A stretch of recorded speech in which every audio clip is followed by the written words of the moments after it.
মনে করেন ওই মহিলার বাড়ি হলো গোবিন্দাগঞ্জ, শিবগঞ্জে বিয়ে হয়েছে, বাসে চড়ে বাপের বাড়িতে যাইতেছে, বাস স্ট্যান্ডে যায় স্মার্ট বোঝেন তো, হ্যান্ডসাম সুন্দর দেখতে নায়কের মতো চেহারা, স্বামী তো বোঝেননি পাতলা খান, ওটা চলে না, কথা কন না খেয়ে বাপ মা জোর করে দিছে খালি কোনো মতে ধরে আসে। এখন ওই স্মার্ট যুবক রাস্তার মধ্যে দেখে বলে ভাইয়া প্লিজ কই যাবেন, বলে গোবিন্দাগঞ্জ। আমার মায়ের বাড়ি তো গোবিন্দাগঞ্জ, আপনার বাড়ি কোথায়, কয় অমুক জায়গায়, আমার বাড়ি অমুক জায়গায়। ঠিক আছে ভাইয়া ফোন নাম্বারটা দিবেন, এই একটু মাঝে মাঝে খোঁজ খবর নিতাম, আমার ভাইটা কেমন আছে, মনে হয় মায়ের পেটের ভাই। এ কথা কন না কে, ওই যে শুরু হয়ে গেল পরকীয়া প্রেম, কথা কন কথা কন। বাংলাদেশে পরকীয়া এটা করোনা ভাইরাসের চাইতেও খারাপ, কথা কন ঠিক কিনা। এই পরকীয়া প্রেমের কারণে হাজারো সংসারে অশান্তি, কথা কন ঠিক কিনা। আমার সোনার দেশটা খাইলো রে পরকীয়া প্রেমে, কথা কন কথা কন। আপনাদের এলাকা অবশ্য পরকীয়া নাই, ওগুলো বুঝেন না আপনারা। আমার ভাইয়েরা যে কথা বলতে চাচ্ছিলাম গভীর মনোযোগ দিয়ে শুনবেন, একটু দিলটা নরম করে গুনাহগারের কথাটা শুনে যান। আইয়ুব আলাইহিস সালাম 18 বছর ধরে অসুস্থ বাজান। এইবার পয়গম্বরের জিহ্বার ভিতরে ঘা দেখা দিল। আল্লাহর পয়গম্বর আইয়ুব আলাইহিস সালাম জিহ্বার ভিতরে যখন ঘাটা দেখা দিল বাজান গো,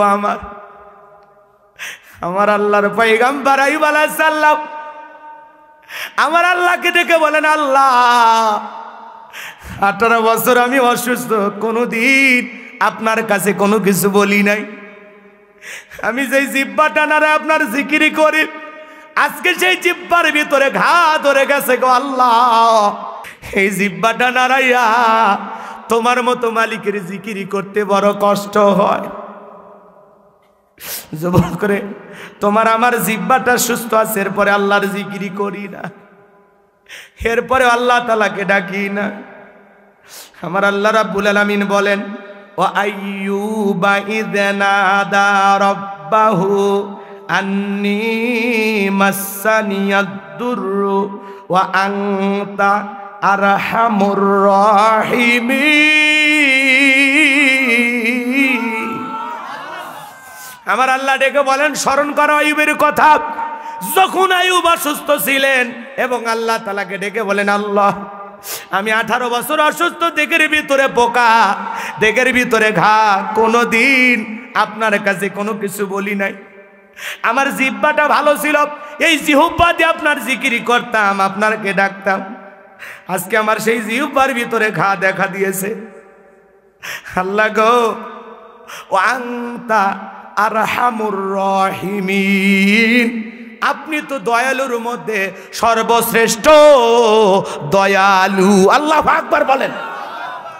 ডাইরেক্ট বলতেছেন, আল্লাহ আমার দেহে আমি অসুস্থ, আমার ঘালগুলো ভালো করে দেন, কথা বোঝেন না, ডাইরেক্ট বলতেছেন না, কি বলতেছেন, ওয়া আনতা ওয়া আরহামুর রাহিমিন, আল্লাহ আপনি তো দয়ালুর মধ্যে সর্বশ্রেষ্ঠ দয়ালু।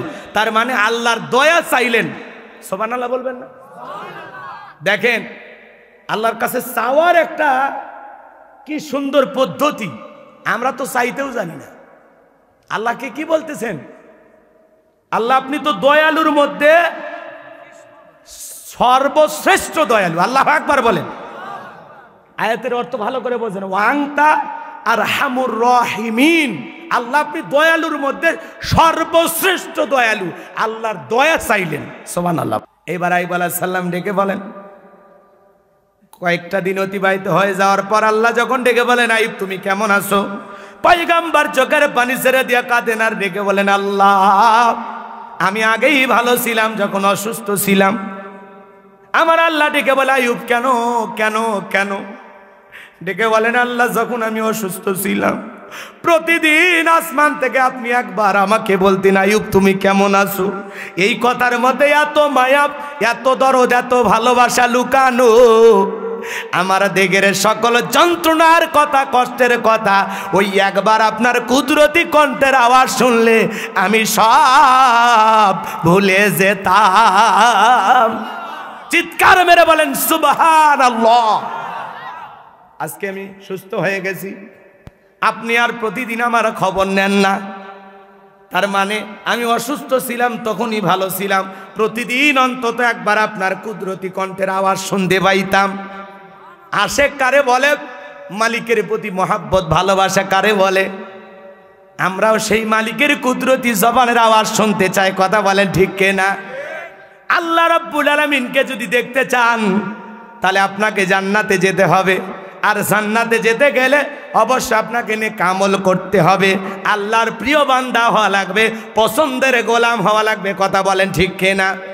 তাহলে এক নাম্বার বিষয় ভালো করে বোঝেন, আল্লাযীনা ইযা যুকিরাল্লাহু ওয়াজিলাত কুলুবুহুম, যারা ঈমানদার তাদের সামনে যখন আমি রবের নাম উচ্চারণ করা হয় ভয়ে তাদের অন্তরাত্মা কেঁপে ওঠে। যাদের অন্তরে আল্লাহর ভয় থাকে, অসবিরিনা আলা মা আসাবাহুম, যারা বিপদ আপদ মুসিবতে সবর করে, ধৈর্য ধারণ করে, ধৈর্যশীল বান্দা হওয়ার দরকার আছে না নাই? একটু ব্যবসা 2 দিন ভালো যাবে, একদিন লস যাবে, আলহামদুলিল্লাহ কথা কয় না? ছেলেটাকে নিয়ে একটু পেরেশানিতে আছে, আলহামদুলিল্লাহ কথা কয় না? বিবিটা মন মতো না, কথা শোনে না, যেটা কপালে জুটছে আলহামদুলিল্লাহ কথা কন। এটা কি বাজারের গরু যে যখন তখন বিক্রি করে দেবেন?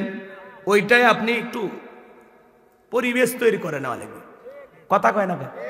মেয়ে মানুষ এদিক খেয়াল করেন, কাছের মতো বেশি বাড়াবাড়ি করবেন ভেঙে টুকরো টুকরো হয়ে যাবে, ও নিজেও ভাঙবে আপনাকেও ভেঙে ফেলে দেবে। কথা কন ঠিক কেন? ওটাকে একটু যত্ন করে দেখে শুনে যত্ন করে রাখা লাগে। কথা কন ঠিক কিনা? মা বোন যারা আসছে এরা মনে মনে খুব খুশি যে হুজুর আমাদের পক্ষের হুজুর, রাগ করতেছেন মনে হয়। এই জন্য মা বোনদেরকে বলো, মা আপনাদের উদ্দেশ্যেও বলে যাই, মা বোনদের উদ্দেশ্যে বলে যাই, মা 4টে আমলে 8টা জান্নাতের দরজা খোলা।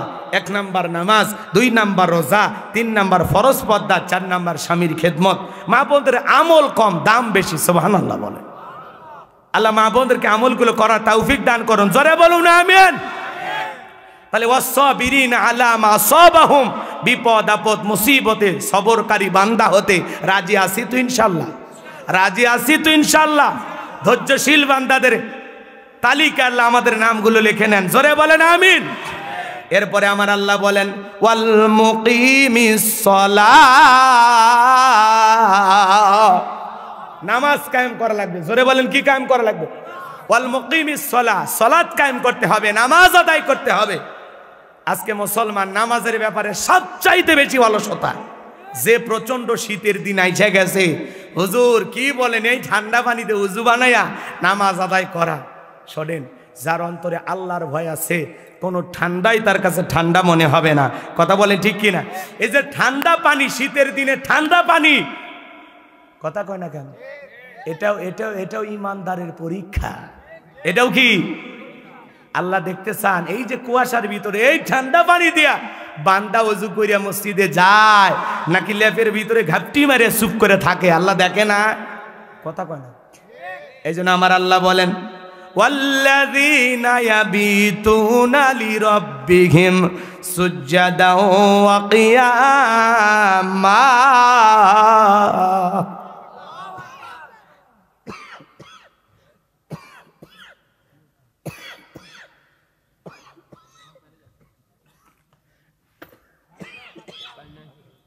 আমার আল্লাহ ডেকে বলেন ওয়াল্লাযীনা ইয়াবিতুনা লিরাব্বিহিম সুজদাও ওয়া কিয়ামা, যারা রাত্রি জাগরণ করে আমি আল্লাহকে সিজদা দেয়, আমি আল্লাহর জন্য দণ্ডায়মান থাকে। রাত্রি জাগরণ করে যারা আল্লাহকে সিজদা দেয়, আল্লাহর জন্য দণ্ডায়মান থাকে। 5 ওয়াক্ত নামাজ, এইটা তো ডিউটি, এটা তো পড়তেই হবে। কথা কয় না? 5 ওয়াক্ত নামাজ, ফজর, জোহর, আসর, মাগরিব, এশা, এটা তো 5 ওয়াক্ত, এটা তো নির্ধারিত, এটা তো ডিউটি, এটা তো পড়তেই হবে, এটা তো আদায় করতেই হবে। পাশাপাশি আপনি যদি আল্লাহর প্রিয় গোলাম হতে চান, আল্লাহর সাথে সম্পর্কটা আরো গভীর করতে চান, তাহলে রাতের 1টা, 2টা, 3টার দিকে উঠা ঠান্ডা পানি দিয়ে ওযু বানাইয়া বিবির ভালোবাসা ত্যাগ কইরা আরামের শীতের এই যে ল্যাপ কম্বল ফেলাইয়া দিয়া আল্লাহকে রাজি খুশি করার জন্য নিরালায় নিবৃত্তিতে তাহাজ্জুদের সালাতে দাঁড়িয়ে যায় যারা, আল্লাহর প্রিয় হতে পারবে তারা। এই যে গভীর রাতের নামাজ যারা আদায় করে এদের জীবনে কোনো পেরেশানি থাকে না, হতাশা থাকে না। আল্লাহর সাথে সম্পর্কটা যদি গভীর হয়, আল্লাহর সাথে যদি রাত্রি জাগরণ করে সিজদা দিয়া মালিকের কাছে নিজের মনের সবগুলো কথা যদি খুলে বলতে পারি, আল্লাহর পছন্দের গোলাম যদি হতে পারি, বিশ্বাস করেন গভীর রাতে আল্লাহর সাথে প্রেম করলে জীবনে সফলতা ব্যর্থতা কোনোদিন আসবে না। কথা বলেন ঠিক কিনা? তাহলে যুবক, রাত্রি জাগরণ করে সিজদা দিতে হবে কাকে? আরো জোরে বলেন, ওয়াল্লাযীনা ইয়াবিতুনা লিরাব্বিহিম সুজদান ওয়া কিয়ামা। যারা রাত্রি জাগরণ করে আমি আল্লাহকে সিজদা দেয়, আমি আল্লাহর জন্য দণ্ডায়মান থাকে। এ বগুড়ার শিবগঞ্জের যুবকেরা, তোমাদের পায়ে হাত দিয়ে অনুরোধ করে বলে যায়, আমার আল্লাহ বলেন ওয়াল মুকিমিস সালাত, নামাজ কায়েম করতে হবে, সালাত কায়েম করতে হবে। যুবক রে, তোমাদের পায়ে হাত দিয়ে অনুরোধ করে বলে যায়, আজকের মাহফিল থেকে শপথ গ্রহণ করো, 5 ওয়াক্ত সালাত আদায় করবা, পাশাপাশি রাত্রি জাগরণ করে তাহাজ্জুদের সালাত আদায় করবা। কোন কোন যুবক রাজি আছো? 2টা হাত তুলে আমার আল্লাহকে একবার দেখাও। আল্লাহ আমাদের সবাইকে 5 ওয়াক্ত সালাত মসজিদে গিয়ে জামাতের সহিত আদায় করার তৌফিক দান করুন। জোরে বলুন আমিন। আর একটু জোরে বলুন আমিন। পড়ব তো ইনশাআল্লাহ। যুবক, তুমিও রাত্রি জাগরণ করো, তবে আল্লাহকে সিজদা দিয়ে নয়। কিছু কিছু যুবক রাত্রি জাগরণ করে, ইমো মেসেঞ্জারে, ইউটিউব, ইন্টারনেটে সারা রাত কাটায়। আছে না কিছু যুবক ইমো মেসেঞ্জারে সারা রাত বান্ধবীর সাথে গল্প। কি করো জান? খাইছো, ঘুমাইছো? কথা কয় না। মেয়ে বলে আমি গল্পের বই পড়তেছি। কি বই? কয় তোমাকে চাই। ছেলে বলতেছে আমার বাড়িতে একটা গল্পের বই আছে, মিলন হবে কতদিনে? তোর মরণের পরে। কথা কন ঠিক কিনা? সারা রাত কি যে পাইছে মোবাইলে, ঘাটাঘাটি কইরা ফজরের আজান হয় যখন, ওই হাইব্রিড যুবক ঘুমাইতে যায় তখন। এ যুবক, এই ঘুম ভাঙলে সকাল, না ভাঙলে পরকাল। কথা বলেন ঠিক কিনা? তুমি যে নামাজ না পড়ে ঘুমাইলা, এই ঘুম যদি আর না ভাঙে, কথা কয় না? কেমন করে ঘুমাও তুমি? ওরে শিবগঞ্জের যুবক, কেমন করে ঘুমাও তুমি? ফজর করে কাজা, এমন তো হতে পারে ও তোমার জোহরে জানাজা, এমন তো হতে পারে ও তোমার জোহরে জানাজা। কথা বলে ঠিক কিনা? তাহলে 5 ওয়াক্ত সালাত আদায় করবো তো ইনশাআল্লাহ। নামাজ কি একা পড়বো নাকি ছেলে মেয়ে স্ত্রী সন্তান সবাইকে নিয়ে? কথা বলেন না কেন? সবাইকে নিয়ে সালাত আদায় করার দরকার আছে না নাই? قد أفلح المؤمنون الذين هم في صلاتهم خاشعون। আমার আল্লাহ বলেন অবশ্যই মুমিনেরা সফল, যারা নিজেদের সালাত বিনয়ের সহিত, নম্রতার সহিত, খুশু ভাব নিয়ে, আল্লাহর ভয় নিয়ে আদায় করে। আপনি আমি সালাত আদায় করব, অন্তরে ভয় থাকতে হবে কার? জহরের সালাত আদায় করব, আর মনে মনে ভেবে নেব এই জহরের সালাত আমার জীবনের শেষ সালাত, আমি আসর পর্যন্ত আল্লাহর জমিনে নাও বেঁচে থাকতে পারি। কথা বলেন ঠিক কিনা? তাহলে সালাত হবে কার জন্য? আরো জোরে আমার আল্লাহ ডেকে বলেন, কুল ইন্না সালাতি ওয়া নুসুকি ওয়া মাহইয়ায়া ওয়া মামাতি লিল্লাহি রাব্বিল আলামিন। নবীজি আপনি বলুন, আমার নামাজ, আমার কুরবানি, আমার জীবন, আমার মরণ লিল্লাহি রাব্বিল আলামিন, আসমান জমিনের প্রতিপালকের জন্য। কথা বলেন ঠিক কিনা? তাহলে আপনার আমার জীবনের সব ইবাদত হবে একমাত্র আল্লাহকে রাজি খুশি করার জন্য। কথা বলেন ঠিক কিনা? আমি ব্যবসা করব আল্লাহর নিয়ম নীতিতে। কথা কয় না কেন? আমি সমাজ চালাবো আল্লাহর নিয়ম নীতি দিয়ে, আমি রাজনীতি করব আল্লাহর নিয়ম নীতি দিয়া, আমার অর্থনীতি হবে আল্লাহর নিয়ম নীতি দিয়া। আমি মুমিন জীবনে যা করব কোরআন সুন্নাহর বিধান অনুযায়ী করব। কোরআন সুন্নাহ আমাকে বলবে যা, আমি করব তা। যেটা নিষেধ করবে সেইটা করব না, যেটা করতে আদেশ দেবে সেইটা করব। আমার আল্লাহ বলেন, কুনতুম খায়রা উম্মাতিন উখরিজাত লিন-নাস তা'মুরুনা বিল মা'রুফ ওয়া তানহাউনা আনিল মুনকার। আমার আল্লাহ বলেন, তোমাদেরকে উত্তম জাতি বানাইলাম, ভিআইপি বানাইলাম, মর্যাদা সম্পন্ন বানাইলাম। তোমাদের কাজ হলো 2টা, সৎ কাজের আদেশ দাও আর অসৎ কাজ থেকে মানুষকে বিরত রাখো। কথা বলেন ঠিক কিনা? তাহলে একা নামাজে যাব নাকি সন্তানটাকেও নিয়ে যাব? কথা কয় না? একা নামাজে যাব নাকি ছেলেকেও নিয়ে যাব? কথা কয় না কে? আপনি যখন ঘুম থেকে ফজরে নামাজ পড়তে মসজিদে যাচ্ছেন, আপনি কার পাশ থেকে উঠলেন? আপনার বিবির পাশ থেকে না? কথা কয় না কে? আপনার বউকে নামাজের জন্য ডাকার দরকার নাই? বিবিকে ডাক দেন, শেফালি ওঠো। কথা কয় না কে? ওঠো শেফালি ওঠো, আমি মসজিদে গেলাম আর তুমি ওযু করে বাড়িতে নামাজ পড়ো। এরপরে মেয়ের দরজায় ডাক দেন, মা আয়েশা সিদ্দিকা, মা ফাতেমা, মা আমেনা, মা মমেনা, আপনার মেয়ের নাম যেটাই হোক, ডাক দেন, আম্মু ওঠো, ফজরের নামাজ আদায় করো। ছেলেকে ডাক দেন, বাবা ইউসুফ আলী, বাবা ইসহাক, বাবা ইব্রাহিম, বাবা ইদ্রিস আলী, ওঠো বাবা, চলো মসজিদে যাই। কথা কয় না?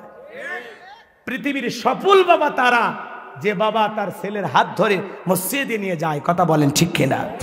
এরকম গর্বিত বাবা হওয়া দরকার আছে না নাই? তাহলে আল্লাহ বলেন আল মুকিমিস সালাহ, সালাত কায়েম করতে হবে। কথা কয় না? যার অন্তরে আল্লাহর ভয় থাকবে, যে সবরকারী বান্দা হবে, সে সালাতও কায়েম করবে। কথা বলে ঠিক কিনা? তাহলে প্রথমে বুঝালাম আল্লাহর ভয়। আল্লাহর ভয় যার অন্তরে আছে, সে কোনোদিন নামাজ কাজা করতে পারে? যার অন্তরে আল্লাহর ভয় আছে, মসজিদের আজান শোনার পরে আর কি কম্বলের ভিতরে থাকতে পারে? কিন্তু কপাল পোড়া, মসজিদের সাথেই বাড়ি, আজান হলে মসজিদে যায় না। কথা কয় না? আজান দিলে তখন একটু ঘুম ভেঙে যায়, আস্তে করে পেশাব করে আবার শোতে। কথা কয় না? মনে হয় মুয়াজ্জিম পেশাব করার জন্য ডাক দিছে। এরকম বদমাইশ আছে না নাই? মসজিদের সাথে, মসজিদের দেয়াল আর ওর বাড়ির দেয়াল প্রায় এক। আজান দিলে ওর জানালা ভেদ করে আর কানে আওয়াজ যায়। মসজিদের পাশেই বাড়ি, কপাল পরা নামাজ আসে না। আর উত্তর পাড়ার ওই যে বাদশা ভাই সলিমউদ্দিন, জসিমউদ্দিন, ওরা এসে মসজিদে নামাজ পড়ে। কথা কয় না কে? খালি ওয়াজ শোনেন না। একটা আয়াতের ভিতরে আমি তিনটা বিষয় আপনাদের সামনে বললাম, যদি একটু বুঝ আপনার ভিতরে থাকে, এটাই পরিবর্তন। তাফসীরুল কোরআন মাহফিল লিখেছেন, এই জন্য একটা আয়াত বুঝাইতে গিয়ে সব সময় শেষ। কথা কি বুঝতে পারছেন? আশেপাশে অনেক মাহফিলে অনেক কথা বলেছি, এই বিষয়টা নিয়ে আলোচনা করি নাই, এই জন্য আজকে এই বিষয় নিয়ে আলোচনা করলাম। আরো অনেক বিষয় আছে, কিন্তু মাহফিলের অবস্থা বুঝে ব্যবস্থা।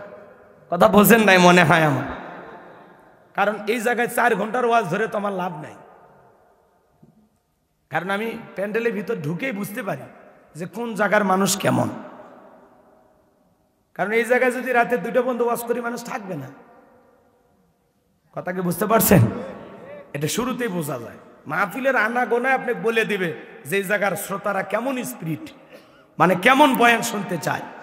তো যাই হোক, আপনাদের উদ্দেশ্যে যতটুকু আমি বলেছি, আমি চাই অল্প সময় আপনারা থাকবেন, এজন্য একটা আয়াত ধরছি। অন্য কিছু ভাইবেন না আবার, মানে আপনাদের সময় কম। কথা কি বুঝতে পারছেন? রাগ করতেছেন মনে হয় না?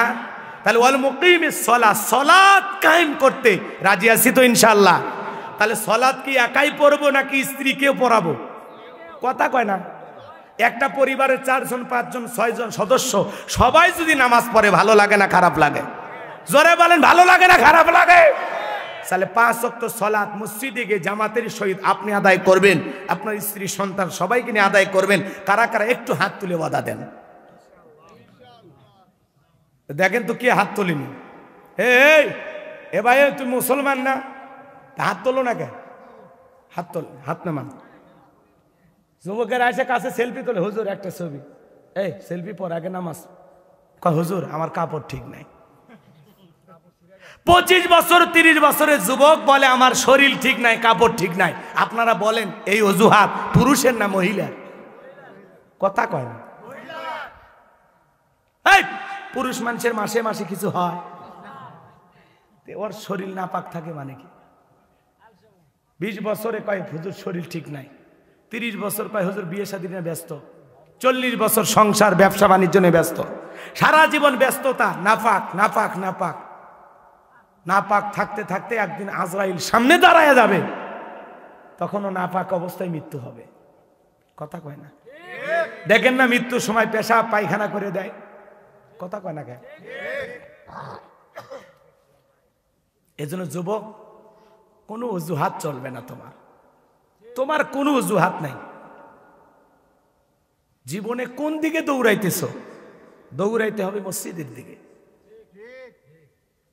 ইবাদতের দিকে দৌড়াইতে হবে। দুনিয়া ক্ষণিকের, আজ আসি কাল থাকবো না।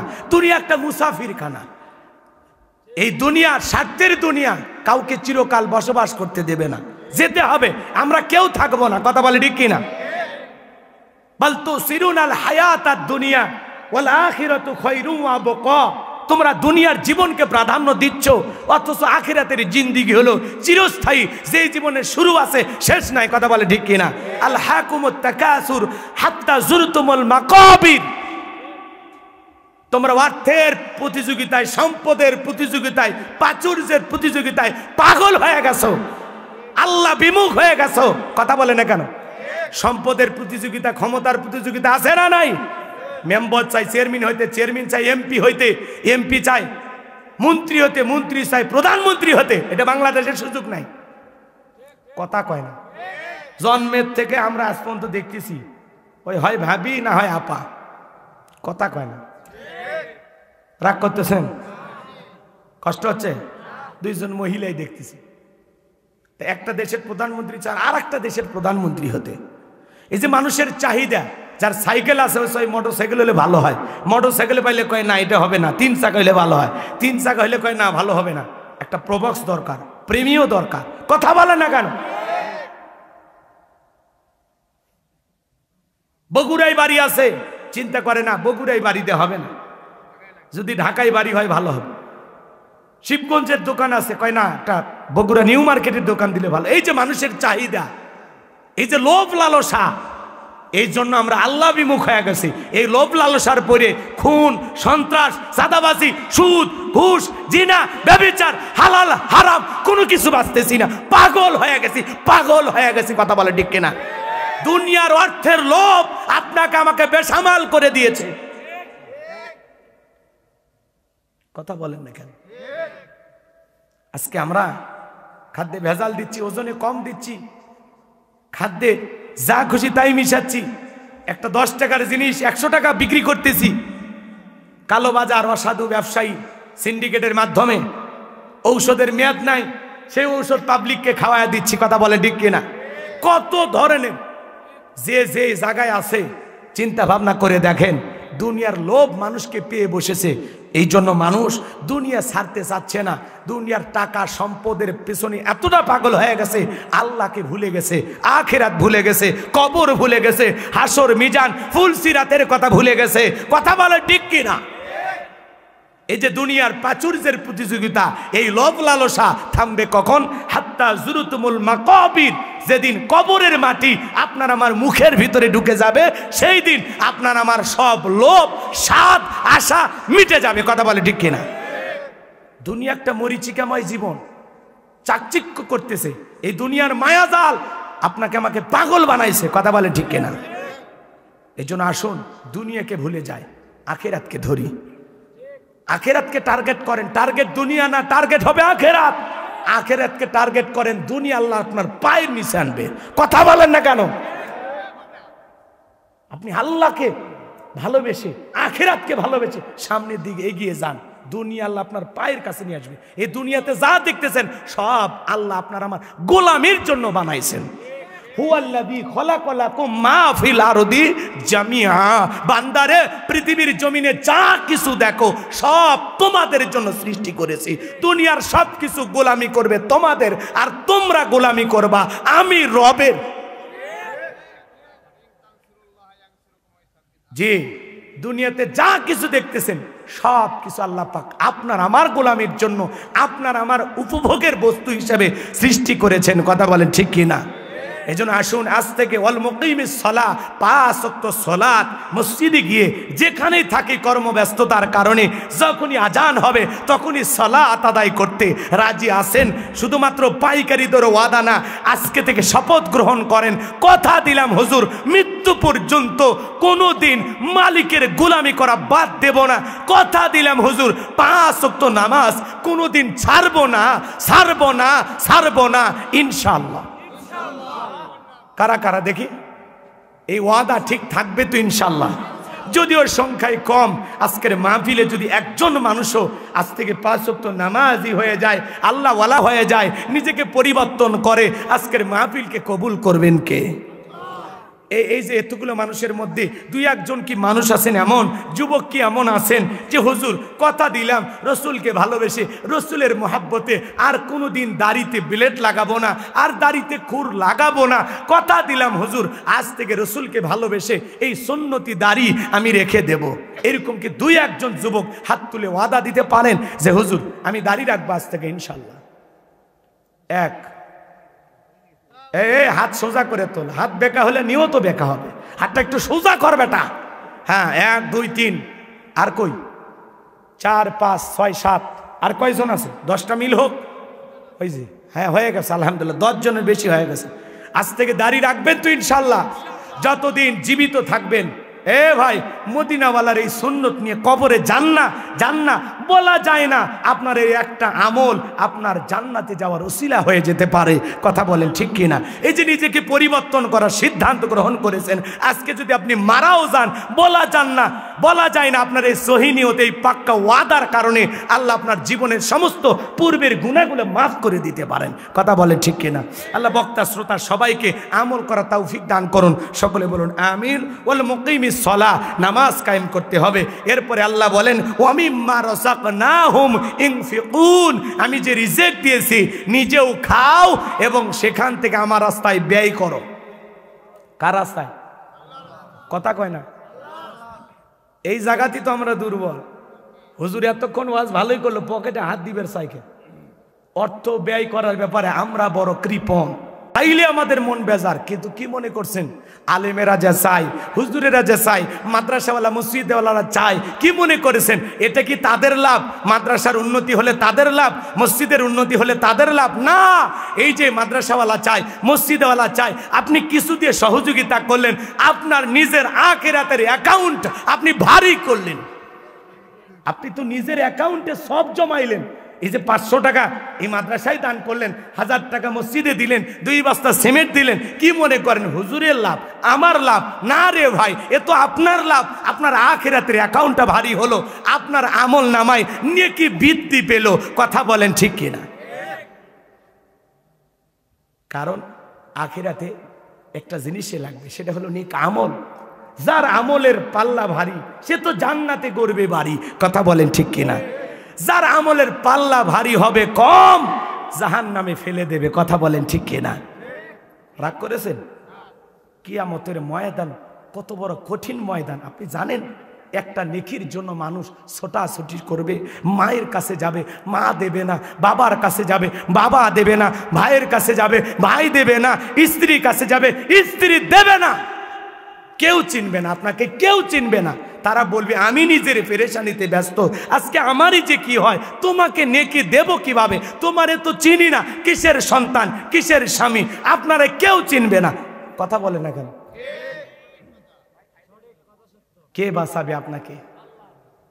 আল্লাহ। যাক, ভরসা করছে আল্লাহর উপর। কষ্ট হয়েছে আপনাদের না? শোনেন, একটা মানুষের যখন নেকির পাল্লার একটা নেকি শর্ট হয়ে যাবে, ওই মানুষটা পাগলের মতো হাসরের ময়দানে ছোটাছুটি করে যখন ব্যর্থ হয়ে ফেরেশতাদের কাছে যাবে, বলবে ফেরেশতারা নেকি পাইলে না? বলে না, কেউ দিল না। তখন বলে এখন জাহান্নামের দিকে রওনা করো। এই খবর যখন আপনার আমার নবীর কান পর্যন্ত পৌঁছে যাবে, আপনার একটা উম্মত একটা নেকির অভাবে জাহান্নামে যায়, এই কথা শোনার পর রসুল ছুটে আসবেন, দৌড়ে আসবেন, এসে বলবেন ও ফেরেশতারা থামো থামো, আমার উম্মতকে কই নিয়ে যাও? বলে জাহান্নামে নিয়ে যায়। কারণ কয় নেকির পাল্লায় ওজন হয়েছে কম, গুনাহের পাল্লা হয়েছে ভারী। আমার নবী বলবে শোনো, একটু নিয়ে আসো, আমার উম্মত এত তাড়াতাড়ি জাহান্নামে নিয়ে যাও না, আসো একটু মিজানের পাল্লায় আমার সামনে ওজন করো, আমি একটু নিজের চোখে দেখতে চাই। আল্লাহু আকবার বলেন। এইবার বিশ্ব নবীর সামনে যখন ওজন করা হবে, বাজান গো আমার, রসুল তাকায় দেখবেন সত্যি গুনাহের পাল্লাটা ভারী হয়েছে, নেকির পাল্লাটার ওজন কম। তখন বিশ্বনবী তার জান্নাতি হাত মোবারক যখন নেকির পাল্লার মধ্যে একটু বোলায়া দিবেন, এরপরে বলবেন এইবার ওজন করো। বিশ্বনবীর পবিত্র হাতের বরকতে, নবীজির এই এই যে একটু হাতটা নেকির পাল্লাতে সোয়া দিলেন, এর কারণে এইবার ফেরেশতারা ওজন করে দেবে, নেকির পাল্লা হবে ভারী, নেকির পাল্লা হবে ভারী। তখন ফেরেশতারা হাসতে হাসতে বলবেন, নবী গো, ও নবী গো, আপনার দয়াতে, আপনার সুপারিশে, আপনার হাতের বরকতে নেকির পাল্লা হয়েছে ভারী। ও ফেরেশতার দলেরা, এইবার জাহান্নামের রাস্তায় নয়, নবীর উম্মতকে জান্নাতের দিকে নিয়ে যাও। চিৎকার মেরে বলুন সুবহানাল্লাহ। একমাত্র শাফায়াতের কান্ডা, রহমতের ভান্ডার আপনার আমার প্রিয় নবী। সেই নবীর সুন্নত, সেই নবী রেখে যাওয়া আদর্শ আপনার আমার জীবনে বাস্তবায়ন করার দরকার আছে না নাই? দুনিয়া ক্ষণিকের, কেউ থাকবো না, সবাইকে চলে যেতে হবে। আল্লাহ বক্তা শ্রোতা সবাইকে আমল করার নিয়তে এই কথাগুলো শোনার তৌফিক দান করুন। সকলে বলুন আমিন। তাহলে 1 নাম্বার, আল্লাযীনা ইযা যুকিরাল্লাহু ওয়াজিলাত কুলুবুহুম। আমার আল্লাহ ডেকে বলেন, যারা ঈমানদার তাদের সামনে আমি রবের নাম উচ্চারণ করলে ভয়ে তাদের অন্তর কেঁপে ওঠে। তাহলে আল্লাহর ভয় যদি আপনার ভিতরে থাকে, আপনি ওসি হন, ডিসি হন, এসপি হন, আপনি সরকার হন, চেয়ারম্যান হন, এমপি হন, মন্ত্রী হন, আপনার ভিতরে আল্লাহর ভয় থাকলে আপনার দ্বারা একটা মানুষও কষ্ট পাবে না। কথা কয় না? আপনি মিথ্যা মামলা দিয়ে ফাঁসাইতে পারবেন না, মিথ্যা সাক্ষী দিতে পারবেন না, মিথ্যা রায় দিতে পারবেন না। আপনার অন্তরে আল্লাহর ভয় থাকলে আপনার দ্বারা একটা নিরপরাধ মানুষ 1 সেকেন্ডও কষ্ট পাবে না। কথা বলেন, কথা বলেন। 2 নাম্বার, অসবিরিনা আলা মা সাবাহুম। বিপদ আপদ মুসিবতে সবরকারী বান্দা হব, ধৈর্যশীল বান্দা হব। 3 নাম্বার, অল মুকিমিস সালাহ, নামাজ কায়েম করব। 4 নাম্বার, ওয়া মিম্মা রাযাকনাহুম ইনফিকুন। আল্লাহ যে রিজিক দিয়েছেন নিজেও খাবো, আল্লাহ রাস্তায় ব্যয় করব ইনশাআল্লাহ। আল্লাহ বক্তা শ্রোতা সবাইকে আমল করার তৌফিক দান করুন। সকলে বলুন আমিন। এবার দোয়ার দিকে যাই। আল্লাহুম্মা সাল্লি আলা মুহাম্মদ। ও, ওগুলো আপনাদের মনে আছে? এমন তো ভুলেই গেছেন। হ্যাঁ, বলবো? কষ্ট হবে না?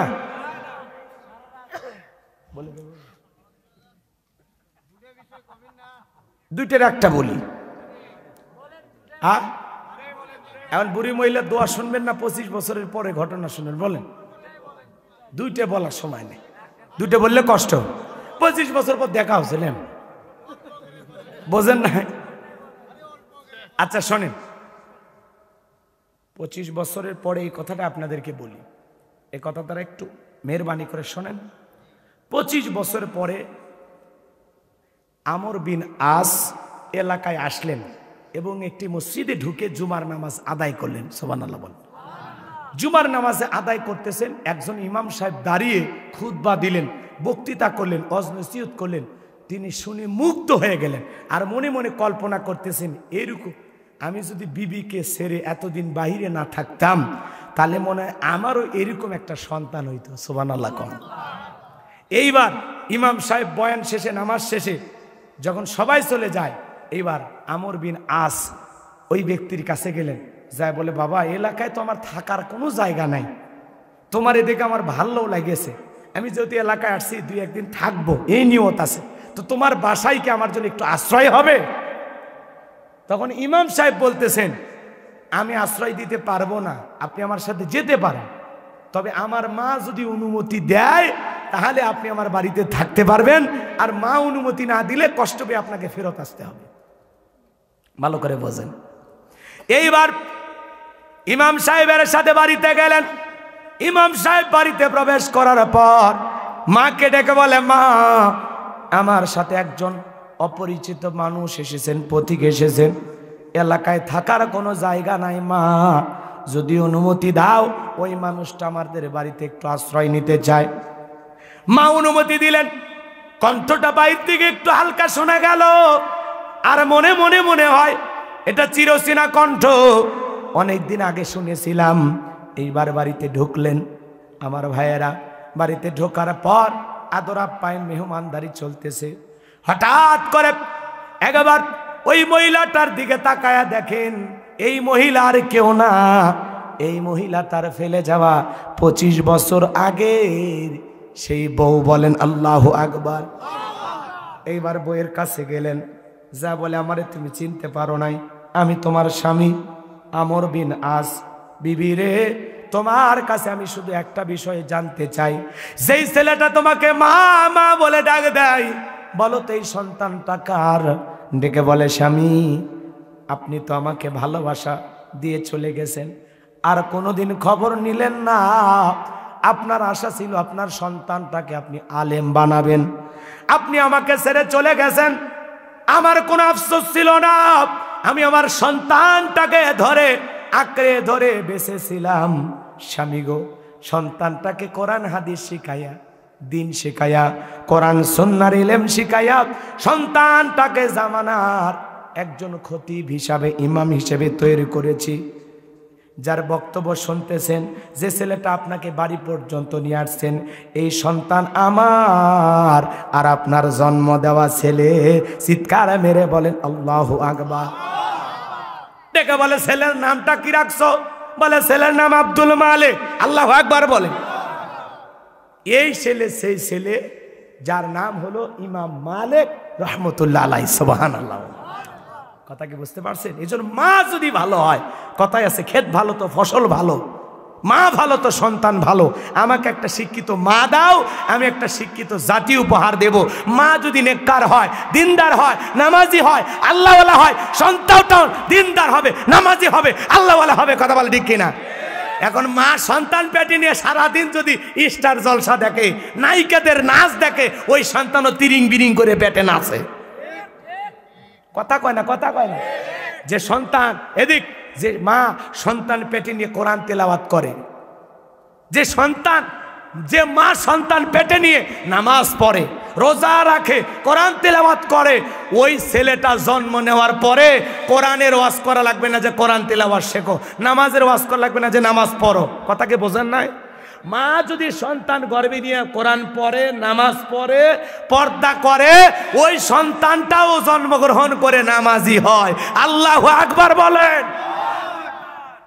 আর মা যদি পেটে নিয়ে গান শোনে, নাটক দেখে, সিনেমা হলে যায়, যাত্রা গান শোনে, ওই ছেলে বড় হয়েও তিরিং বিরিং ধাক্কা নাক্কা নাচবে। কথা বোঝে না? বোঝেন? আপনার সন্তান এদিক পেটে আসছে, আপনার বিবি, ডাক্তার বলেছে, হ্যাঁ গাইনি ডাক্তার, এখন তো বোঝেনি, ওনারা বলে একটু একটু বেড রেস্টে থাকবেন, 7 মাস চলতেছে। বালুস একটা ধোকা দিয়া, পাও দুটো ছাড়া দিয়া স্টার জলসা চালু করে সারাদিন নাটক দেখে। এখন ওই চাকর চাকরানি আছে অথবা বাড়িতে কাজের লোক আছে, ওরা একটু প্লেটে ভাত দেয়, খালি কোনো মতে এরকম হাত দিয়ে নাড়ে আর খায়। কথা কয় না? আগেকার মা বোনেরা সন্তান গর্ভে নিয়ে ধানের কাজ করছে, চালের কাজ করছে, ভাত রান্না করেছে, স্বামীর কাপড় ধুয়ে দিছে। কথা কন না কে? এজন্য সিজার করা লাগেনি, খালি ব্যথা উঠছে, 2-3 ঘন্টা পর নরমাল ডেলিভারি হয়ে গেছে। আল্লাহর উপরে ভরসা করেছিল। কথা কন ঠিক কিনা? আর এখন মাসে মাসে চেকআপ, 6 মাসে পজিশন কেমন, 7 মাসে পজিশন কেমন, 8 মাসে কি অবস্থা, উল্টে হয়ে আছে না সিধে হয়ে আছে। কথা কন না কে? লেডিস জন্ডিসে তো আগেই শোনা শেষ, পাগলা ওটা বাকি আছে, আগেই শোনে। যার ছেলে লাগবে আগে শুনছে মেয়ে হবে, মন খারাপ, মুখের দিক তাকান, আল্লাহ আবার একটা মেয়ে দিল। কেরে পাগলি তুই দেখলু কেরে? দেখে তোর এই আজারে টেনশন নেওয়ার দরকার আছে? কথা কন, কথা কন, কথা কন। তাহলে 6 মাস আগে শুনছে মেয়ে হবে, বাড়ির 2টে মেয়ে আছে, আবার মেয়ে, তাহলে টেনশন কমছে না বাড়ছে? আর যদি না জানতো তাহলে এই 4 মাস টেনশন করা লাগতো? এই হলো অবস্থা। মানে বাপও যেমন ডিজিটাল, বউ তেমন ডিজিটাল। মানে বউ যদি খালি একবার বলে চলো ক্লিনিকে যাই, আপনি ধমক দিতে পারেন, এ পজিশন যা হয় হোক, সন্তান জন্ম দিতে যে মারাও যাস, বলা যায় না তোর এই সন্তান ডেলিভারির সময় এই কষ্টের কারণে মারা যে গেলি, আল্লাহ তোরে এই ওসিলায় জান্নাত দেবে, শহীদের মৃত্যু তোর হবে, চুপ করে থাক। কথা কন না কে? করোনার সময় এদিক, করোনার আগে 80% মহিলার সিজার, 20% হলো নর্মাল ডেলিভারি। আর করোনার সময় 70 থেকে 80% মহিলার নর্মাল ডেলিভারি। হাসপাতালে তো ভয়ে যায়নি, সিজারও করা লাগেনি। তাহলে এখন আবার সিজারের সঙ্গে বেড়ে গেল, ব্যাপার কি? ব্যথাই ওঠেনি, সিএনজি নিয়ে হাসপাতালে যাওয়া শেষ। কথা কয় না কে? আছে না নাই? আছে না নাই? তো আল্লাহ মা বোনদেরকে হেদায়েত দান করুন। আরো জোরে কন, আরো জোরে বলেন। আপনাদের এলাকার মহিলারা অবশ্য ভালো, এরা হাসপাতালে যায় না, এটা খুবই ভালো। এলে সবগুলো নর্মাল ডেলিভারি। রাগ করতেছেন আপনারা? শোনেন, আপনারা যেন রাগ জান কইরেন না। আজকের শোনেন, সমাজ ব্যবস্থাটা এমন হয়ে গেছে, সত্য কথা বলাই অপরাধ। এই যে বলতেছি, অনেকের খেতে হচ্ছে সিজার হোক নরমাল, এলে আপনার ওয়াজ এলে কয় লাভ আছে ভাইরে?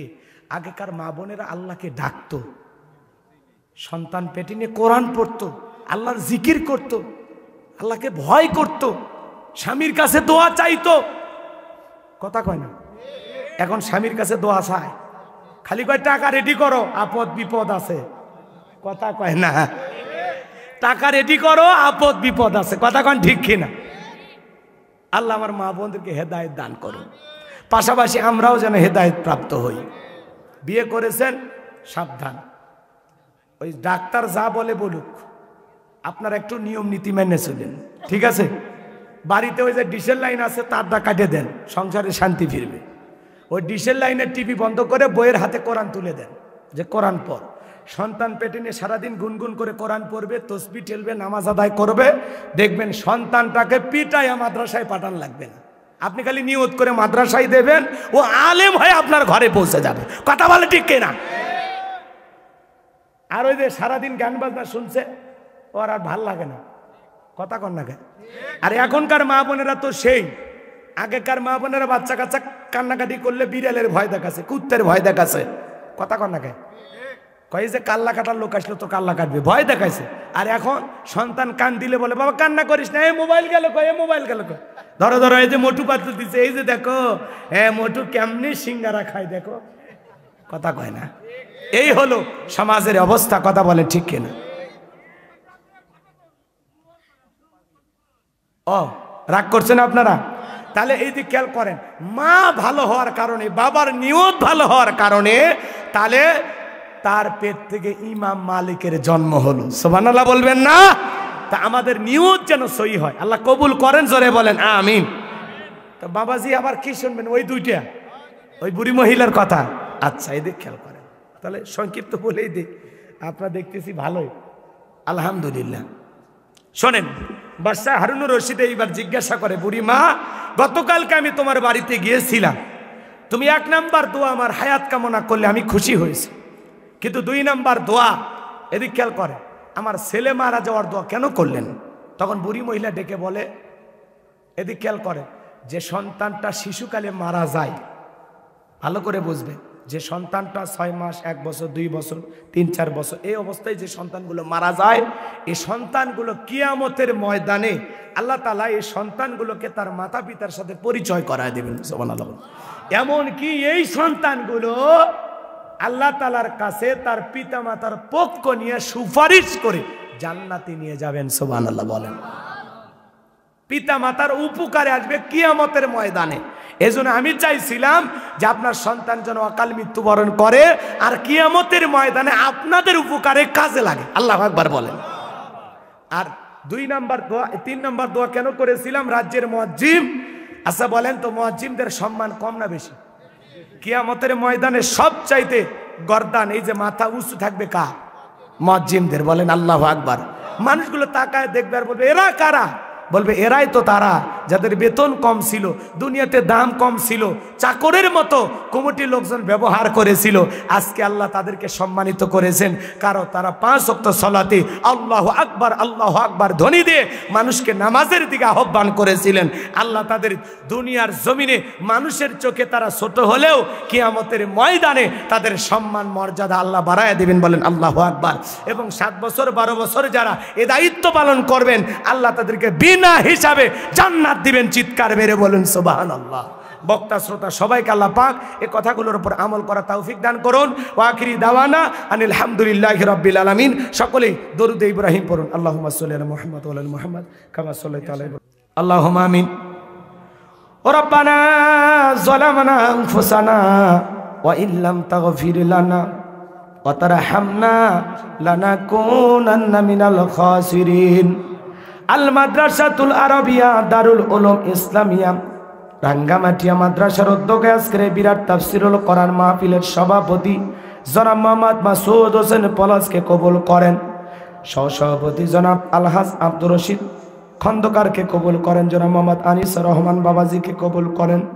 জনাব আলহাজ মোহাম্মদ আলতাফ হোসেনকে কবুল করেন। জনাব আলহাজ সফির উদ্দিন প্রামাণিককে আল্লাহ কবুল করেন। প্রধান অতিথি মেয়র মহোদয় অসুস্থ হয়, আল্লাহ তাআলা জনাব তহিদুর রহমান মানিক ভাইকে আল্লাহ সুস্থতার সহিত নেখায় দান করেন, শেফায়ে কামেলা জেলা দান করেন। আল্লাহ মেয়র সাহেবকে জনগণের খেদমতের জন্য কবুল করে নেন।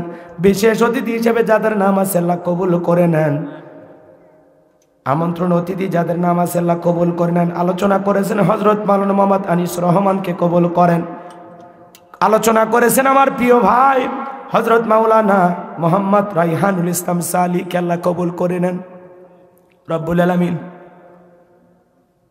তাকায়া দেখো আল্লাহ, গভীর নিশিতে তাহাজ্জুদের সালাতের সময় তোমার আদরের বান্দাদেরকে সঙ্গে নিয়ে হাত তুলে ধরেছি গো আল্লাহ রব্বুল আলামিন।